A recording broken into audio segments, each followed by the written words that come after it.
Coba bayangin, kamu baru pulang kerja atau habis nongkrong sampai larut ya. Badan udah lengke dan gerah banget ya. Satu-satunya hal yang kamu inginkan di dunia ini adalah guyuran air segar di kamar mandi. Kamu udah siap-siap buka baju, ya, ambil handuk ya, tiba-tiba mendengar suara di kepala yang bunyinya persis kayak nasihat ibu atau nenek kita. Jangan mandi malam-malam, nanti kalau tua kena rematik. Nah, seketika kamu jadi ragu antara milih tetap gerah atau ambil resiko kena penyakit ya, penyakit sendi di hari tua.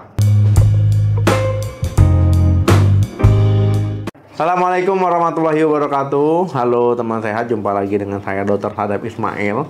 Hari ini kita akan menghadapi salah satu mitos kesehatan yang paling awet dan paling ditakuti negara kita. Benarkah mandi malam bisa menyebabkan rematik? Pertanyaan ini sudah jadi perdebatan turun-temurun yang bikin banyak dari kita yang jadi was-was ya untuk sekadar membersihkan diri di malam hari. Jadi apakah ini fakta medis yang terbukti atau cuma katanya-katanya yang sudah mendarah daging ya? Nah tenang ya, kita akan bedah misteri ini sampai ke akarnya dengan fakta ilmiah yang mudah dimengerti. Kita kenalan dulu sama rematik itu apa sih? Nah sebelumnya kita menyalakan si air dingin, kita harus kenalan dulu sama rematik itu sendiri ya. Banyak yang mengira rematik itu sekedar pegal linu atau nyeri sendi. Nah, jadi apakah ini karena kecapean gitu ya? Nah, padahal itu salah besar. Rematik ataupun bahasa medisnya itu rheumatoid arthritis itu adalah penyakit autoimun. Gampangnya begini ya, tubuh kita punya tentara super canggih ya bernama sistem imun yang tugasnya melawan kuman dan virus. Nah, pada penderita rematik, tentara ini mengalami error ya. Nah, jadi dia salah mengenali teman dan juga lawan ya.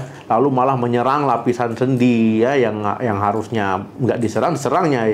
Akhirnya lapisan sendi yang sehat di tubuh diserangnya. Ya, serangan inilah yang menyebabkan peradangan kronis, ya pembengkakan, rasa nyeri hebat, dan juga kalau dibiarkan bisa sampai merusak bentuk sendi secara permanen. Ya, jadi penyebab rematik sebenarnya datang dari dalam tubuh kita ya, bukan karena mandi malam, yaitu karena sistem imun yang kacau. Nah, jadi bukan karena kita mengguyur air malam hari ya, nah itu bukan. Oke, sekarang kita sudah tahu kalau rematik itu penyakit autoimun. Lalu kenapa mandi malam sering banget jadi kambing hitam, di mana hubungannya? Jawabannya adalah tidak ada hubungan sebab akibat langsung ya. Jadi mandi malam tidak akan pernah bisa membuat sistem imun kamu jadi error dan menyebabkan rematik. Itu sudah jelas. Lalu kenapa orang yang punya masalah sendi sering merasa lebih sakit setelah kena dingin? Nah, ini dia penjelasannya ya. Saat tubuh kita terpapar suhu dingin dari air mandi malam, pembuluh darah itu akan menyempit, ataupun bahasa keren medisnya itu vasokonstriksi. Dan otot-otot di sekitar sendi jadi lebih tegang atau kaku. Nah, bagi orang yang sehat ini nggak jadi masalah, aman ya. Tapi bagi orang yang sudah punya masalah sendi atau rematik, perubahan inilah yang bisa memicu atau memperburuk rasa nyeri yang sudah ada. Ibaratnya begini, ya mandi malam itu bukan yang menyalakan api rematik, tapi cuma meniup-niup bara api yang memang sudah ada sebelumnya. Jadi dia hanya memicu rasa nyeri ya, bukan penyebab penyakitnya. Kalau bukan mandi malam, penyebab rematik sebenarnya itu apa? Nah, daripada kita takut sama mitos, lebih baik kita kenali faktor resiko rematik yang sesungguhnya menurut dunia medis ya. Nah, beberapa di antaranya yang pertama ya, faktor keturunan ataupun genetik. Jadi kalau ada anggota keluarga inti yang punya riwayat rematik, ya kamu juga beresiko tinggi. Yang kedua, jenis kelamin ya. Wanita itu ternyata 2-3 kali lebih berisiko terkena rematik dibanding pria. Nah, ini diduga terkait dengan faktor hormonal. Ketiga, itu merokok. Ini adalah salah satu faktor risiko ya, gaya hidup yang terkuat. Nah, racun dari rokok bisa memicu sistem imun jadi error ya. Nah, yang keempat, beberapa infeksi virus atau bakteri di masa lalu ya diduga bisa menjadi pemicu awal dari reaksi autoimun ini. Nah, lihat ya. Tidak ada satupun kata mandi malam di daftar penyebab medisnya. Nah, kemudian ada tip mandi malam yang aman dan juga nyaman biar nggak takut lagi. Jadi kesimpulannya ya, mandi malam itu aman ya, tapi supaya lebih nyaman dan terhindar dari rasa kaku ataupun pegal, ya saya punya beberapa tips gitu. Yang pertama ya pilih air hangat ya. Ini adalah solusi terbaik. Air hangat justru membantu melemaskan otot yang tegang, melancarkan peredaran darah, dan bisa membuat tidur lebih nyenyak. Yang kedua, keringkan badan sampai tuntas. Jadi pastikan kamu mengeringkan seluruh tubuh ya, dari rambut sampai ujung kaki itu benar-benar kering ya sebelum pakai baju, sebelum naik ke kasur. Nah, jadi tidur dalam kondisi lembab ini bisa menurunkan suhu tubuh dan memicu rasa dingin.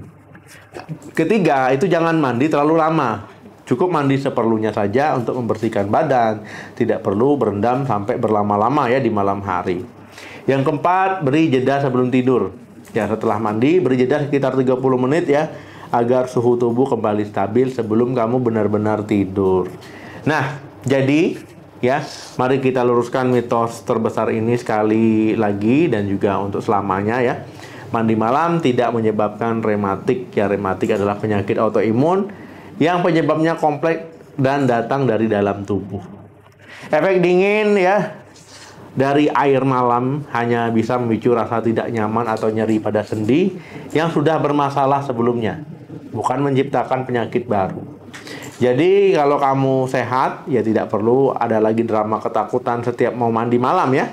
Nah, sekarang kamu sudah tercerahkan ya dengan video ini. Jadi tim mandi malam dengan tim tidak mandi malam ya, itu bisa lihat video ini sampai habis. Nah teman-teman ya, sekarang coba tulis di kolom komentar, kira-kira kamu masih berani nggak mandi malam? Atau tetap enggak nih? Coba tulis di kolom komentar. Jangan lupa ya di like, di share video ini, ya di subscribe channel ini untuk informasi kesehatan penting lainnya. Nah, terima kasih yang sudah nonton sampai habis. Jaga kesehatan selalu. Salam sehat. Sampai jumpa.